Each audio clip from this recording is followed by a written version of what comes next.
The truck rocks as it comes to a stop.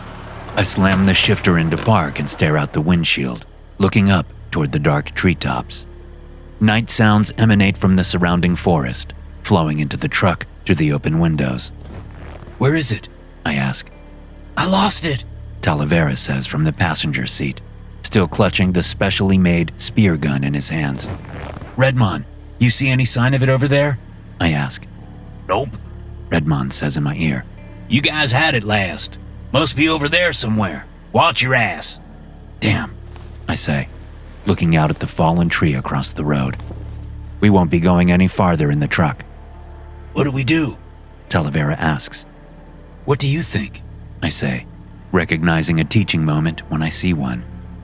Talavera, a 24-year-old dark-haired man with the patience of a monk, sets the spear gun across his thighs. He reaches into the back and retrieves a pair of night vision goggles. I shake my head. "What happens when it lights up? We'd go blind." "Oh, right," he says, looking defeated. There's a loud fluttering sound from outside, and the forest brightens as if someone turned a spotlight on. Squinting, I look up through the windshield and see the creature fly over us, its giant glowing abdomen fading from sun-bright to moon-bright before it goes completely dark again. I grab the spear gun from Talavera's lap and lean out my open window with it. I can no longer see the creature because it's not glowing anymore, and my night vision is momentarily gone, but I pray it's flying in a straight line as I pull the trigger. The spear shoots out of the weapon, trailing the thin, high tensile line out behind it. I wait, holding my breath. Then there's a loud screech from the creature. "Got it," I say, already climbing out the window. I'm no longer as quick or limber as I once was, and I lose my grip on the top of the truck, tumbling out and slamming the back of my shoulders and head into the dirt road. "You okay, Coggins?" Talavera asks, shifting over into the driver's seat. "I'm fine," I say, getting to my feet. The line is still coming out from my weapon, and if I don't get the end of it secured, we might lose the creature in the forest. I clamber into the truck bed. "Get ready to reverse when I say." "Got it." I work the two levers, detaching the line reeling mechanism from the weapon. I drop the gun portion and then take the loop from the end of the line and cinch it around the hook in the middle of the truck bed. Redmond installed the hook himself, attaching it to the truck's frame for this very purpose. As the line continues to go out, I open the metal toolbox in the truck bed and pull out a semi-automatic rifle. "Reverse! Reverse!" I call out, sitting down next to the hook just as the wire goes taut. The truck lurches forward as the creature yanks on the line. We nearly go slamming into the fallen tree, but Talavera hits the gas in time and the wheels dig in. We move backwards a few feet, playing tug-of-war with the massive creature.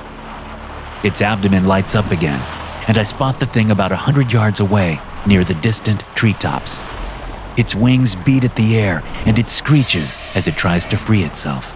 Come on, you big bastard," I say, aiming through my red dot sights.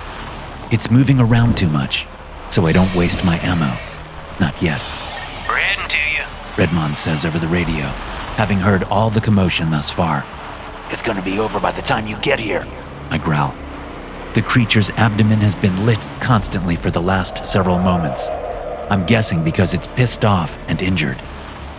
The truck has reversed about 20 feet from the fallen tree as Talavera keeps his foot on the gas, fighting the creature. Suddenly, the line goes slack and the truck lurches backward. "Stop!" I shout, even as I see the creature swooping toward us in the sky. Talavera doesn't stop. He keeps reversing, making it harder for me to get a bead on the creature. But the thing is getting closer. Its multi-segmented mouth opens as it produces another screech.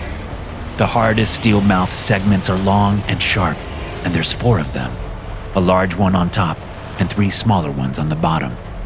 It's almost as if the scientists who made it watched the movie Tremors and decided they wanted that head on a giant firefly. And then they added a dash of scorpion or crab, giving the damn thing pincers. "Stop the truck!" I shout again as the creature closes the distance. Finally, Talavera hears me. He slams on the brakes. I go sliding back on my butt, hitting the tailgate with my back. A jolt of pain runs up and down my spine. The creature lands on top of the truck cab with a shuddering thud. Wincing and barely recovered from my impact with the back of the truck, I raise my weapon and fire twice. The creature snaps its mouth shut, and the rounds careen off its protective armor. It reaches out for my neck with one huge pincer. At the last moment, I slid down and out of the way. The pincer snapped where my head was just a moment ago. From my lying position, I aim at one of its 8 spider-like eyes and fire more shots. The rounds puncture a few of its eyes, and it rears up, opening its mouth and screeching again. But because it's looking skyward, I have no shot into its mouth, where the scientists said it's most vulnerable. I have to squint as its abdomen lights up as bright as the sun, washing all the color out of the world. Afraid I'll accidentally hit Talavera in the cab, I stop firing for a moment, looking through slitted eyes from a half-turned head to keep an eye on the thing as best I can. It stops screeching and jumps down into the bed of the truck, its abdomen still blindingly bright. I have no choice but to keep firing at it. Talavera, duck! I shout just before I fire at its remaining eyes. The now blind creature screeches again, this time with its mouth pointed toward me. I smile and think, gotcha now, you ugly son of a bitch. But when I pull the trigger, only one round fires into the mouth before my rifle clicks empty. It's not enough. All I've done is pissed the thing off. And I suddenly see, as the creature looms over me, that the scientists put a little xenomorph into this thing. I feel like Ripley as a pair of glistening jaws protrude from inside the thing's mouth. Needle-like teeth shimmer with foul-smelling goop as it reaches for my fragile, and I would say handsome, face. Not the face. I say, trying to press myself into and through the bed of the truck.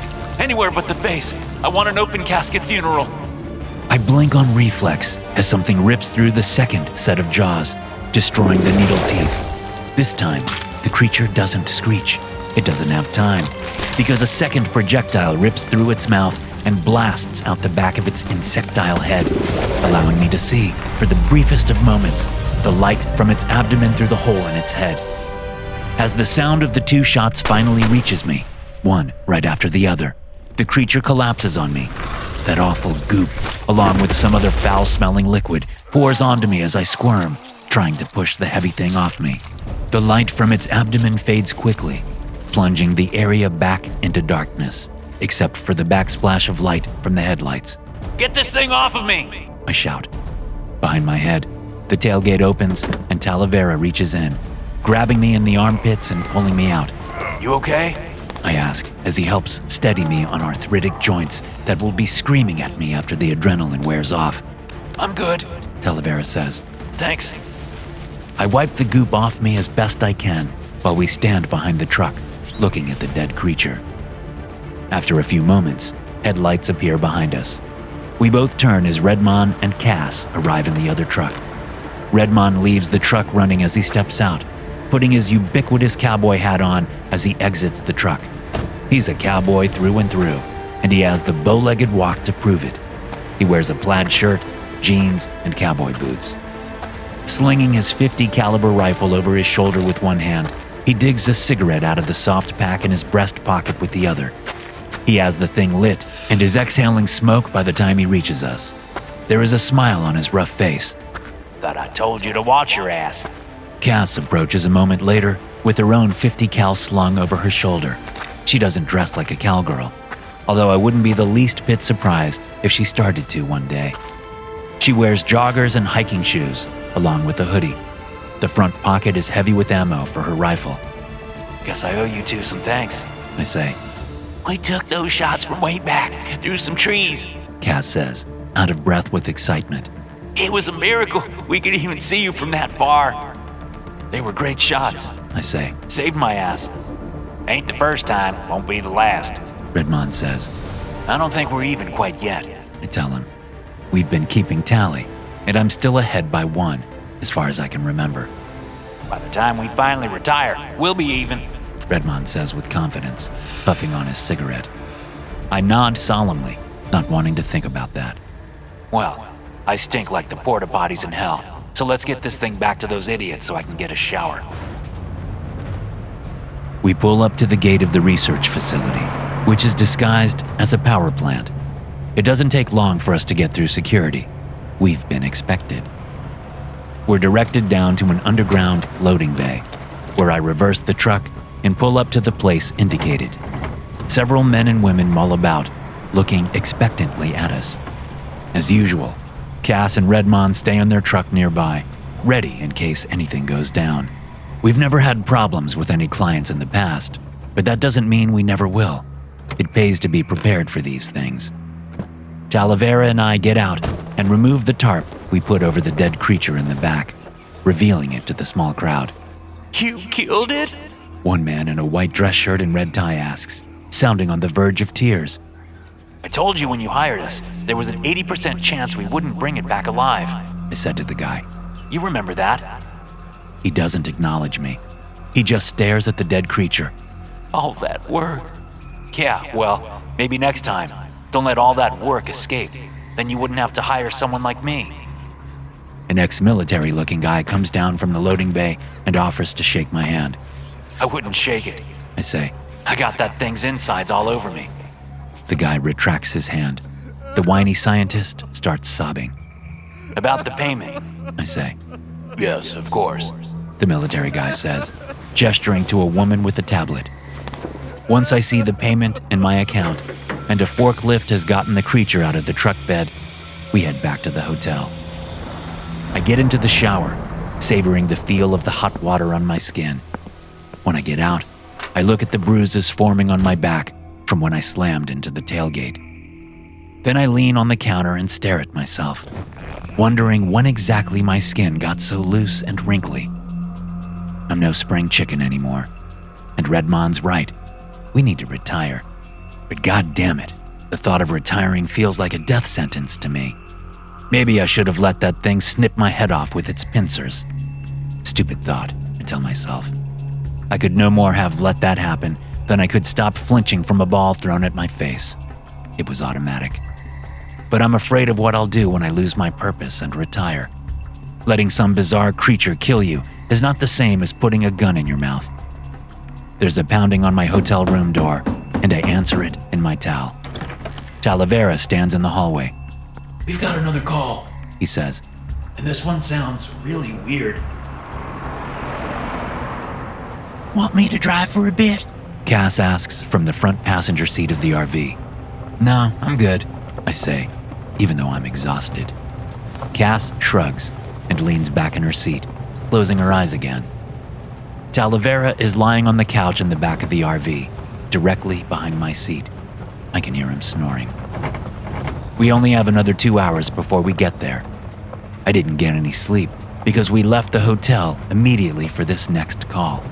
Cass tried to convince me to not take this one, but I can't find it in me to turn work down, especially a case as weird as this one. I look out the windshield at the truck Redmond is driving ahead of us.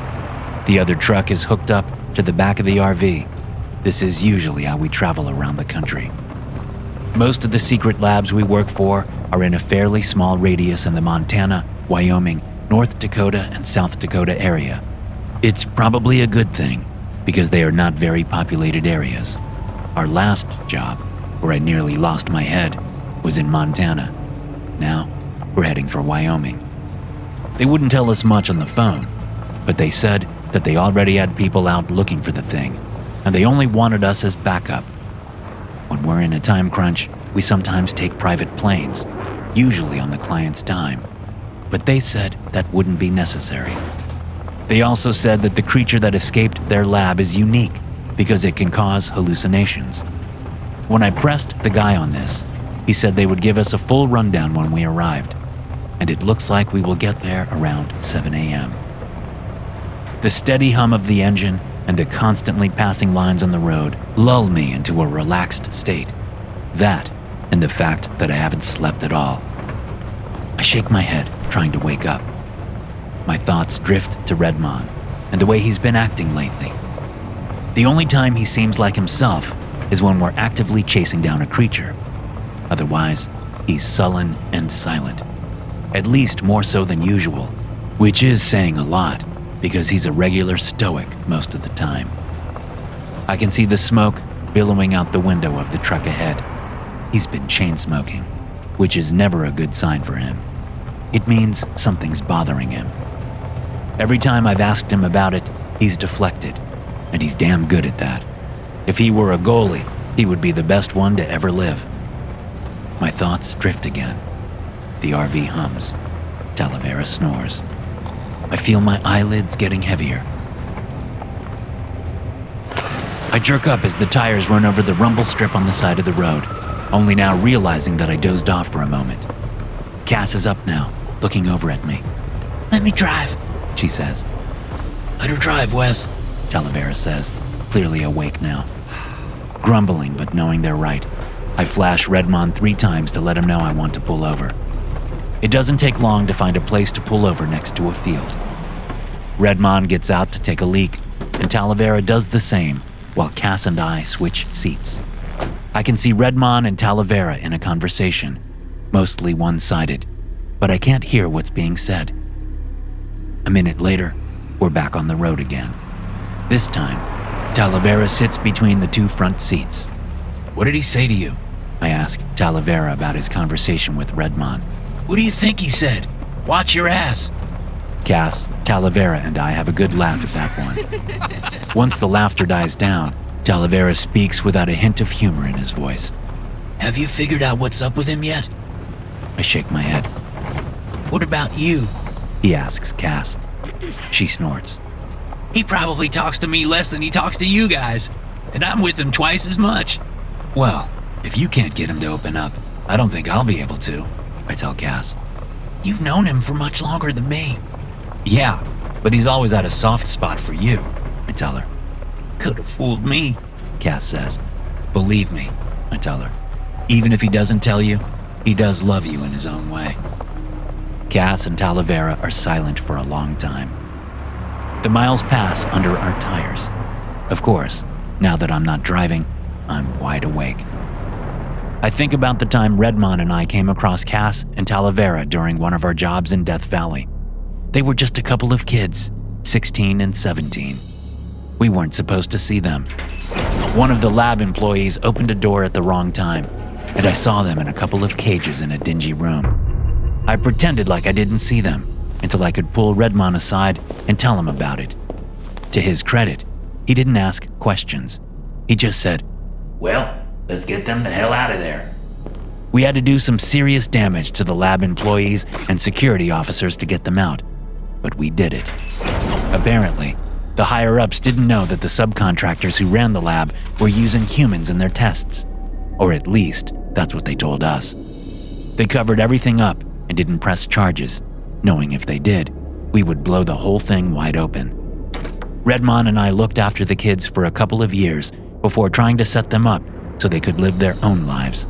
But by then, we were like family, and they didn't want to leave. We let them stay and eventually started showing them the ropes. They've been valuable additions, especially since Redmond and I are both old men now, and we won't be able to do this much longer, even if we wanted to. Now, as we cross over into Wyoming, Cass speaks for the first time in about 20 minutes. He would tell us if he was dying, right? I mean, he's been smoking a pack a day since I met him. That's going to catch up with him one day. Maybe he got some bad news the last time we were at home. I open my mouth to say, of course Redmond would tell us, but it would be a lie. In fact, not telling us is exactly the kind of thing he would do. I don't know, I say finally. He might keep it to himself until he can't hide it any longer. That generates another 20 minutes of silence from Cass and Talavera. I lean my head against my back seat and try to sleep, but the sun is already coming up. Before I know it, we're at the lab. The first thing I notice about Dr. Mazur is his hands are soft and his nails have been bitten down to the nub. He's a good 10 years younger than me, although much grayer than I am. Then again, he has more hair than me, which means more to go gray. Mumbling, he leads us down the hall of the underground lab attached to the Buffalo Bill Dam in western Wyoming. All the secret labs are attached to or disguised as dams, power stations, or heavily guarded warehouses of some kind. But this is one we've never worked with before, one we've never even heard of, which is saying something. Redmond and I have been in the business for a long time, and we thought we knew all the labs. Dr. Mazur ushers us into a small room with a table in the middle and a whiteboard on one wall. Without asking, everyone but Mazur takes a seat. The good doctor paces for a moment, chewing absently on a fingernail. Redmond clears his throat, and Mazur looks up. "Right," he says. His rodent-like eyes darted around at our faces. "Here's the thing. I just heard that our recovery team didn't make it." Didn't make it? I ask. They're dead? "That's right." Mazur says. "I think you better cut to the chase and tell us what we're dealing with here." Redmond says. "I understand you people have been doing this for a long time, but I highly doubt you've ever come across anything like this. What we've created is well, we call it an insanity bug." I roll my eyes. Doctors always think the creatures they've created are the most crazy, badass, insane things ever. But if they were, I wouldn't still be sitting here drawing in a breath. "So what?" Cass asks. "It drives people insane?" "Not permanently. At least not for most people. But yes, it causes hallucinations in a certain radius." What's the radius? I ask. "A circle about a half-mile in diameter." Mazur says, a certain fatherly proudness coming into his voice. "Half a mile?" Talavera says. "Damn. And what kind of hallucinations are we talking about here? Like pink elephants and tracers and shit?" "Oh no," Mazur says, face growing drawn again. "It's different for everyone, but it's not like taking a drug. It's much more real than that. It preys on your weaknesses and makes you do things." Like what kinds of things? I ask. "It makes you kill your colleagues." As Mazur says this, he looks at his hands as if they're covered in blood. Is that what happened? I ask. Did you kill your colleagues? Is that how it got out? Mazur drops his hands and looks at me. "We have a way to combat the hallucinations, but it's not designed to be mobile. What is it? It's a series of devices that emit electrical waves, brain waves, that combat the insanity bug's ability to cause hallucinations." A series? I ask. How many are there? 3 of them. I have a team working to make them mobile right now. As long as you keep them with you, the bug won't be able to affect your minds. But all 3 of them have to be on. Otherwise, their power is diluted. What's the radius on these devices? How close to them do we have to be? "Within 20 yards. He says. Redmond and I share a look. And do you have any way to tell where the insanity bug, as you call it, is? I ask him. Does it have a tracker? He nods. It does have a tracker." How big is this thing? Is it really a bug? Redmond asks. "It is a bug, Mazur says. but it's a large one. Have you ever seen a scorpion fly? Oh, those things are crazy looking." Talavera says with a shiver. "Totally harmless though." Cass says. "I assure you, this one isn't totally harmless. Mazur puts forth.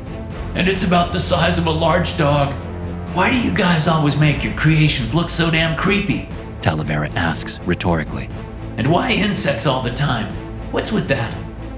Mazur doesn't answer, and he just starts chewing on a fingernail.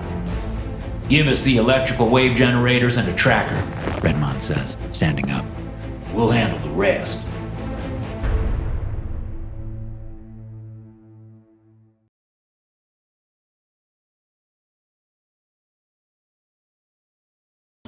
We might need air support. Redmond says over the radio. This goddamn thing keeps moving west, like it knows we're coming. You guys better watch your ass with this one. We're back in the trucks, speeding down Highway 20, having left the RV back at the lab. The sun is now high in the sky behind us, the morning in full swing. Craggy mountains border the road at a distance on both sides, creating a broad valley as we head west. I'll see what I can do. Dr. Mazur says over the radio. We've given him an earpiece so he can help us out if we need it. West, I say, sitting in the passenger seat while Talavera drives. I have my massive mug filled with coffee from the lab, and I drink it as fast as I can. I need my wits about me for this one. Isn't there something west of here? Something important? Oh shit! Talavera says, eyes wide. Yellowstone National Park! Oh, fuck me. Redmond says over the radio. There's probably thousands of people there this time of year. Just how smart is this thing?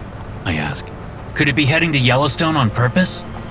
There's radio silence for a few long moments. Mazur, you there? Yes, I'm here. He says. The answer is yes. We hoped to engineer it so it would only target certain individuals, but we haven't quite done that yet. What we have done is make it so it targets people, especially large groups. Why the hell didn't you tell us this before? Cass asks over the radio, sounding more like Redmond than she probably realizes. I'm sorry. I didn't think it would. I thought our team would be able to take care of it. But you sent them out without the brainwave emitters or whatever they are, didn't you? I ask. They weren't ready yet. Mazur says. We had no choice. You sent them out to get slaughtered to buy some time. Redmond growls. Yet you told us a plane wasn't necessary. We could have been here within half the time if you had only sprung for a private plane. But the dollar counters probably wouldn't let you, would they? Goddamn greedy motherfuckers. Now people are going to get killed. Mazur doesn't answer, but I think I hear him sobbing. Just what we needed. Wait, it stopped!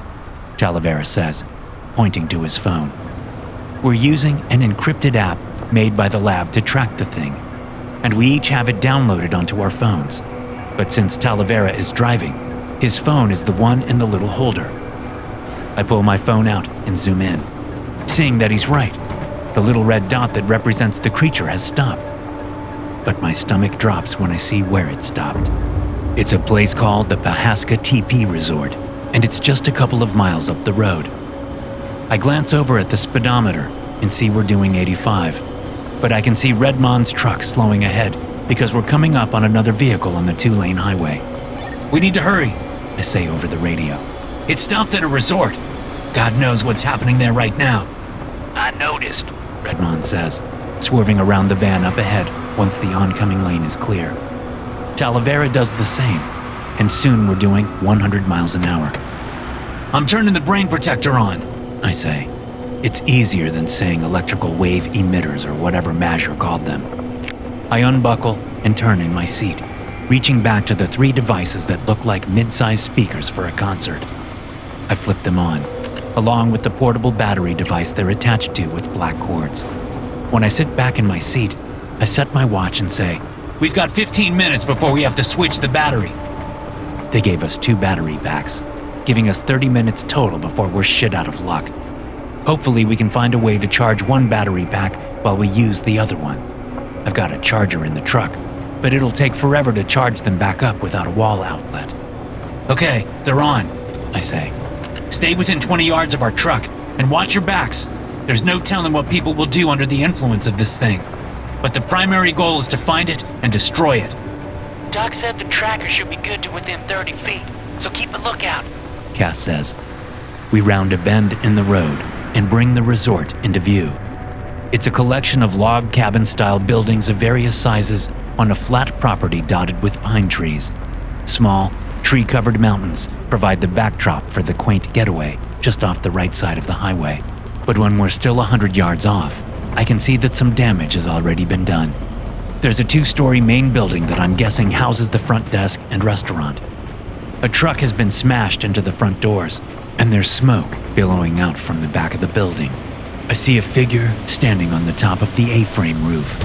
It's a man, and he's covered in blood. When we're still a good 60 yards out, he throws himself off the roof and into the parking lot below, landing face first on the pavement. A glance at my phone shows me the creature is near the back of the property. We slow down just enough to turn into the resort, heading down through the paved parking lot and down a dirt road that leads to the cabins on the property. In his haste, Redmond gets ahead of us, going farther than 20 yards. Keep up with him, I say, knowing Redmond won't be the one to ease off when it's crunch time like this. Talavera puts his foot down and gets closer to the other truck while I gaze out the window. one hand on the rifle propped between my feet and the other on my phone. Dead bodies lie around the property, many of them mutilated. Screams and animalistic grunts sound from all around the property. We come upon a woman grimacing madly as she strangles a young boy next to one of the cabins. As we get within 20 yards, she suddenly stops, pulling her hands away from the crying child in shock. I turn to watch her as we pass. Her crazed grimace falls away as she looks around and cries out in anguish. When the truck is more than 20 yards away, she lunges back at the child and starts strangling him again, the sneer back on her face again. I think about taking a shot at her to save the boy, but it's too late for that. Besides, the kid would probably just kill himself a minute later. I shake my head and mutter, Who could create such a monster? of course, the answer is easy. Contractors working for the United States government. I'm sure there are similar programs in other developed countries around the world. The road dead ends next to a couple of cabins, and we come to a halt, all of us jumping out of our vehicles. Judging by the map on my phone, we should be right on top of the thing. Where the hell is it? Cass asks from up ahead. She's holding a semi-automatic rifle like mine, but Redmond has his .50 cal in hand, just in case the creature flies off and he has to take a long shot. It should be here. I say. Talavera and Cass, look inside the cabins, but don't go any farther than that. While the two young bloods go to the nearest cabin, Redmond and I scan the trees, looking for the thing. We go in opposite directions, staying within 20 yards of my truck so we don't go crazy. Soon, Talavera and Cass come out of the first cabin, looking ill but shaking their heads. Not in there, just a massacred family. Cass says as they move to the other one. The rev of an engine draws my attention, and I look over my shoulder to see a police SUV bearing down on me. I can see the cop through the windshield. He wears a crazed scowl just like the woman we passed.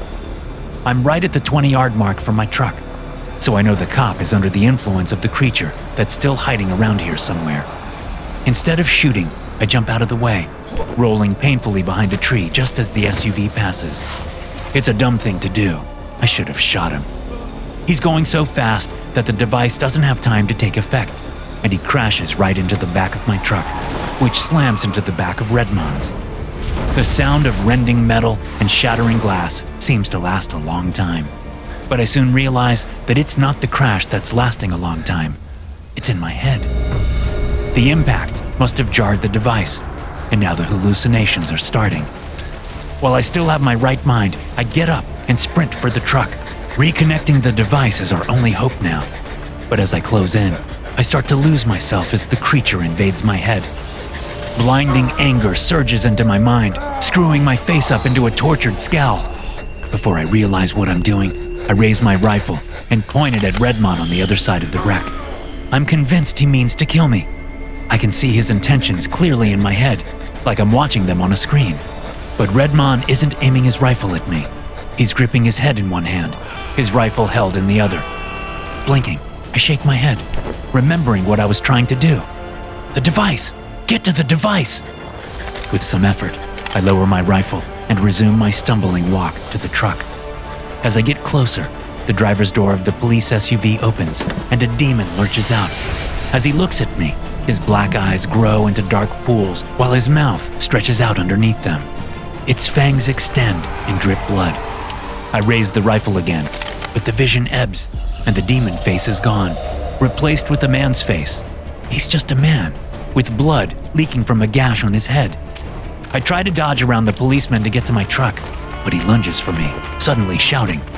I smack him in the head with the butt of my rifle and get to the truck.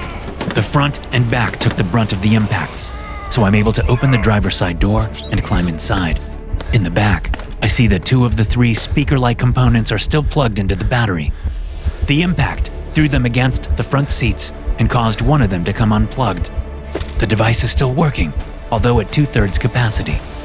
I quickly plug the third one in and look at my watch. There's just over 8 minutes of battery power left.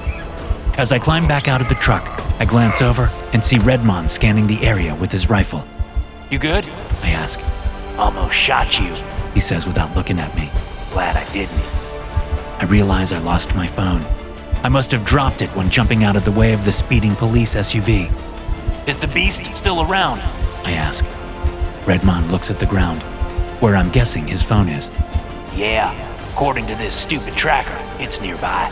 Should be right over there.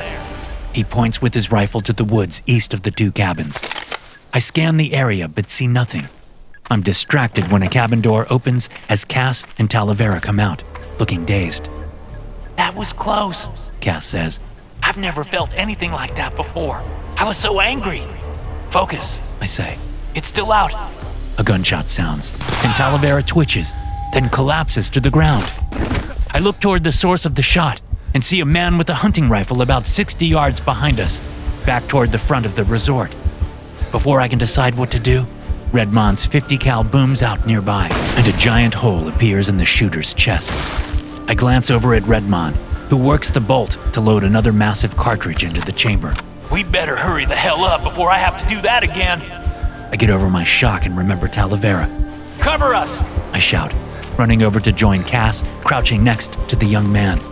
He got my lung. Talavera whispers. Let us see. Cass says, gently pulling his hand away from the wound.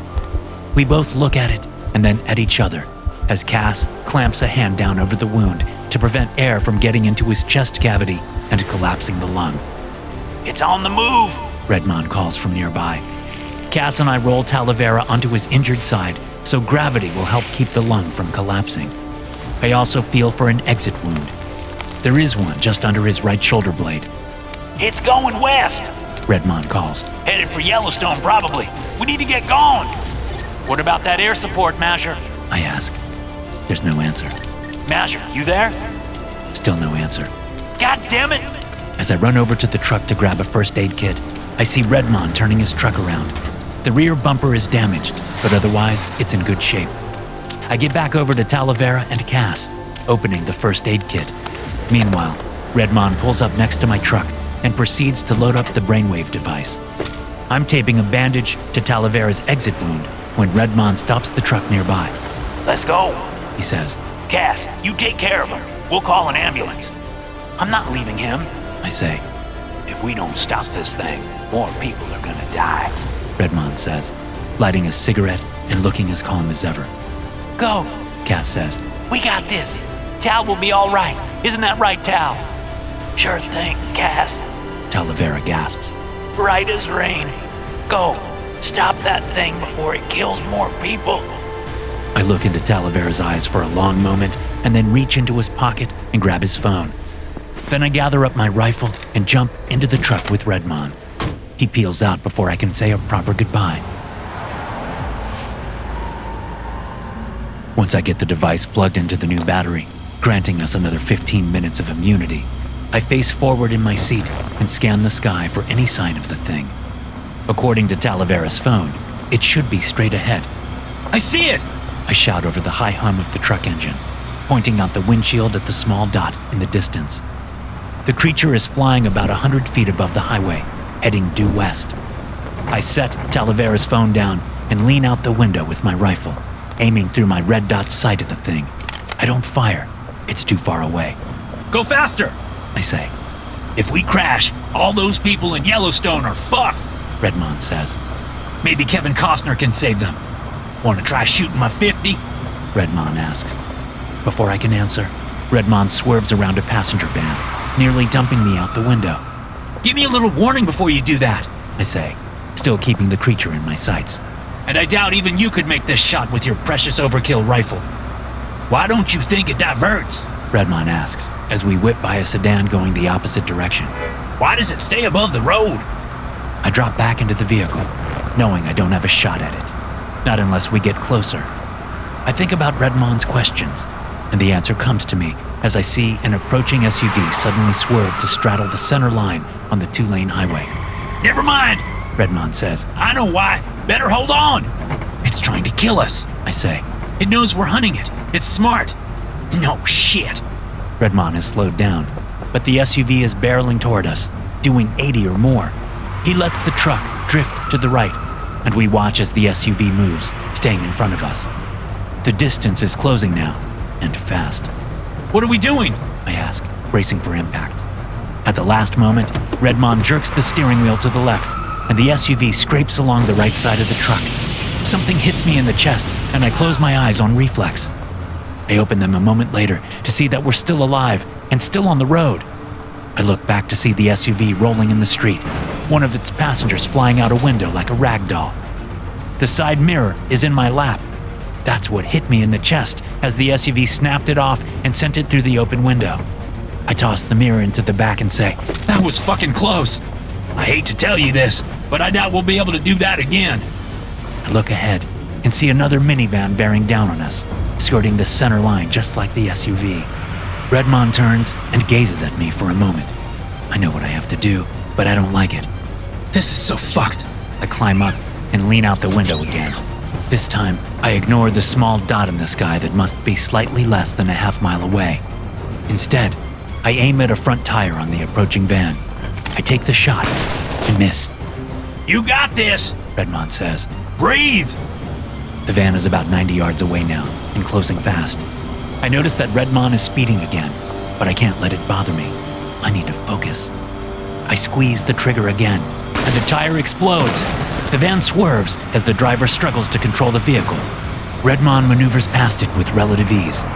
There's barely time to take a breath before I see a lifted truck speeding toward us. "We can't keep doing this," I say. "It won't run out of vehicles, not before it gets to Yellowstone. Then it can just send waves of people at us. We'll have to kill dozens or hundreds before we can get to the thing. Either that, or just let it go." Redmond grunts. We're in agreement, but I'm not hearing any bright ideas from him. "Just take care of this one. I got a plan," he says. I aim at the lifted truck tire and take the shot. The tire deflates slightly, slowing the truck down, but it doesn't go flat. There's some kind of fancy anti-flat tires. We're getting close.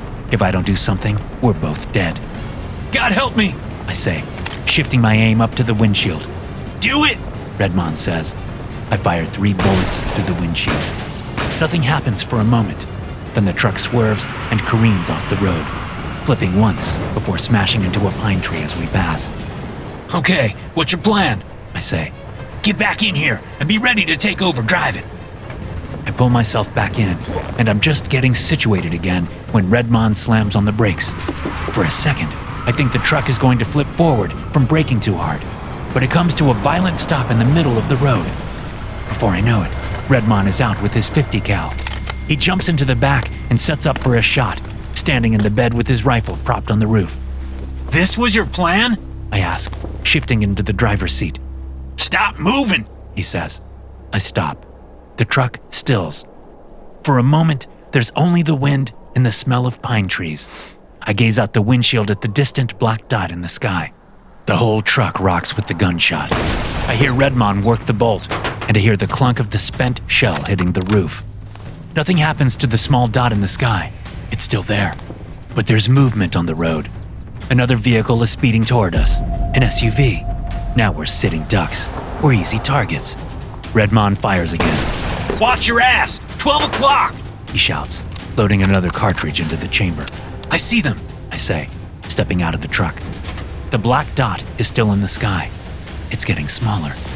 I crouch next to the truck and aim at the approaching SUV, knowing I have plenty of ammo left. I take my time, waiting for the vehicle to get closer so I have a better chance of hitting a tire.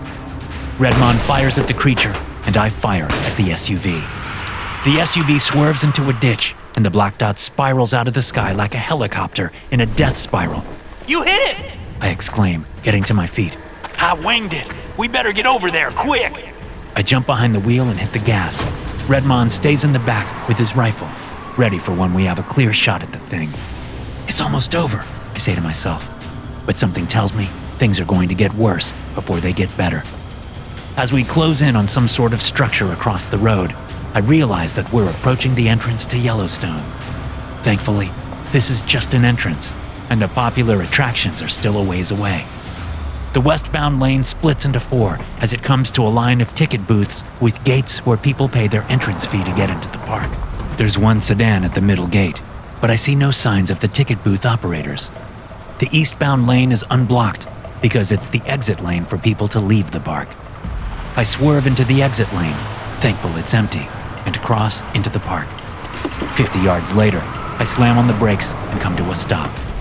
About 200 yards away, a group of people block the road, staring toward us, all of them wearing those awful grimaces. There's a parking area to the right of these people, where there are bathrooms and several picnic tables. I count 8 vehicles in the parking area, including 2 park ranger SUVs. They're protecting the creature, Redmond says. The damn thing's got human shields. We just need to get within 20 yards of them, I say, easing forward. The sound of crunching metal comes from behind me, and I look into my side mirror to see the sedan at the gate surging forward. Watch your ass, Redmond calls again. Up ahead, the 2 park ranger SUVs rev, coming out of the parking area. We have 1 vehicle speeding at us from behind and 2 from ahead. Go, Redmond says. I hit the gas. A moment later, the 50 cal booms out, and a large hole appears in the windshield of one of the approaching park ranger SUVs. The vehicle slows to a coast, continuing forward along the road. Gripping the steering wheel with both hands, I realize I haven't fastened my seatbelt. It's too late now. My eyes jump from side mirrors to the windshield, mind reeling as I think of a way to survive this. Redmond fires again, but the other Ranger SUV swerves, and a hole appears in the left side of the windshield. It keeps coming. There's no time now. I have to make a move. Hold on! I shout. I tap the brake pedal and turn the wheel left as the Ranger SUV closes in. It's too little, too late. The SUV slams into the truck. The impact sends the truck spinning on the road. For a brief moment, I feel like the thing is going to flip, but it doesn't. It comes to rest near the left side of the road. I look up into the rearview mirror, not seeing any sign of Redmond. But before I can process this information, I look out my window and see the sedan from the gate closing in.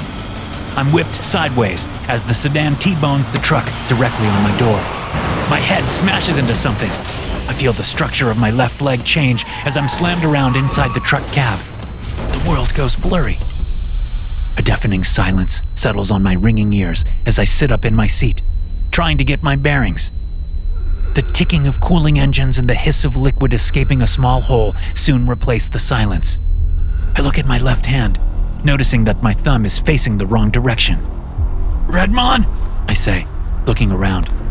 Then I remember the device.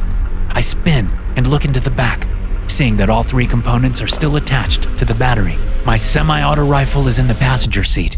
I try to open my door, but it's too damaged. I crawl across, grabbing my rifle and opening the other door. As I try to stand up outside the truck, my left leg gives out and I collapse.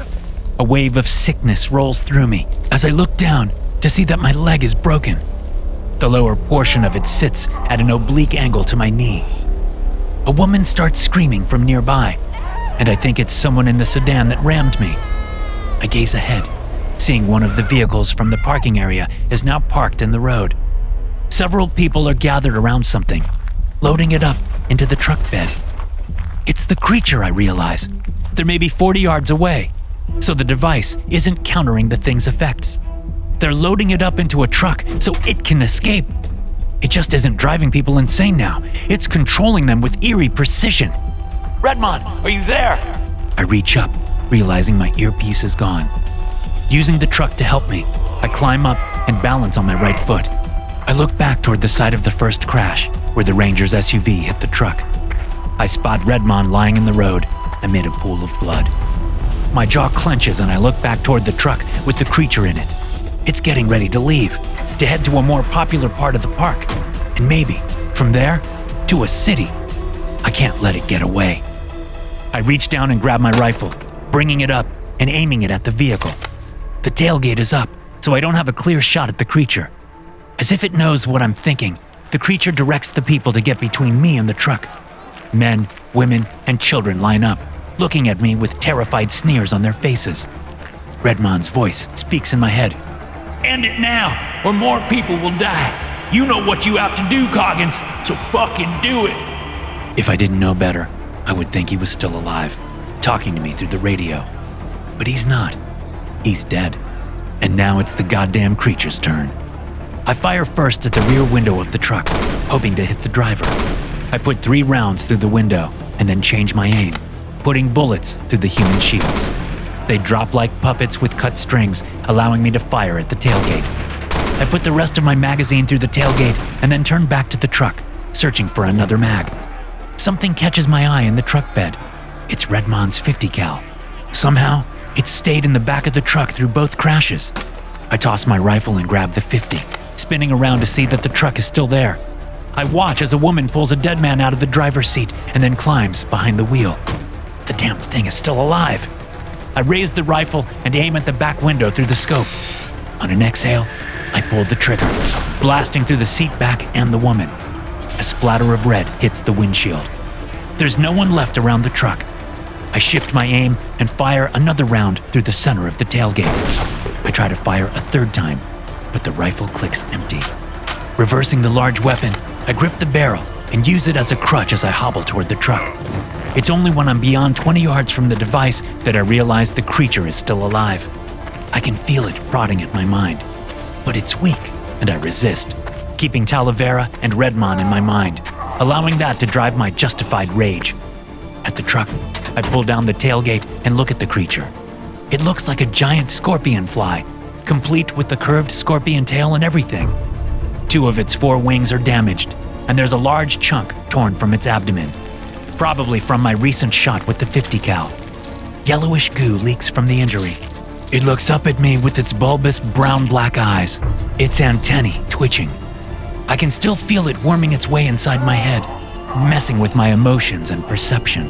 I bring the 50 cal up and smash its head to bits with the rifle butt. That worming sensation disappears, and I come fully back to myself. I smash it again, crushing the body. That yellow goop splashes out and onto my shirt. It smells like the dumpster behind a fast food restaurant. I keep smashing it until there's nothing left but the spindly legs and little bits of exoskeleton. Huffing, I turn around and sit on the tailgate. After a moment, I hear the sound of a helicopter approaching. There's our air support. I shake my head and realize, for the first time ever, that I actually do want to retire. It turns out that Dr. Mazur couldn't handle the guilt of being forced to kill his own colleagues when the creature escaped. He took his own life in the middle of our operation. That's why I couldn't contact him over the radio. It was also why our air support was delayed. I'm in a hospital in Bozeman, and Cass just wheeled Talavera in. He's gonna be all right. We're all still getting used to the idea that we'll never see Redmon again. But there's a silver lining to that story. A day ago, after I got out of surgery for my leg, I got a call from a lawyer. The guy played a recording that Redmon had given him some months ago. If you're hearing this, I'm dead and you're not, Redmon said in the recording. Good for you. I just hope I didn't die suffering in some goddamn hospital. As I knew it would, my smoking caught up with me. Lung cancer, and it's too far gone to do anything about. Well, the doc said chemo was an option, but I was never going to do that. No goddamn way. Anyway, I didn't want to burden you with this crap until I was sure what I was going to do about it. But if you're hearing this, it means that decision has been taken out of my hands. Thank Christ for that. I just hope I died with my boots on and my 50 in my hand. See you in the next one, buddy. Oh, and don't forget, watch your ass. Both Cass and Talavera received similar messages, although I get the feeling Cass's was much longer and more detailed than Talavera's or mine. Cass was always his favorite, like a daughter he never had. Now we're all sitting around in my hospital room, talking about Redmon, sharing funny stories about his grumpy old ass. Cass's phone rings and she picks up. Hello? She says. Yeah, yes. Okay, send me the address. Got it. She hangs up and looks at me. Got a call. Should be an easy one though. Another Sasquatch has gotten loose. I smile. Oh yeah, you can handle that one yourself. Those things are dumb as hell. Cass stands up. I'll be back in a couple of days at most. Good luck, Talavera says. Watch your ass, I say, doing my best impression of Redmon. Cass leaves the room chuckling. Thanks for listening. If you enjoy these stories, be sure to subscribe to the podcast and check out some more of my episodes here.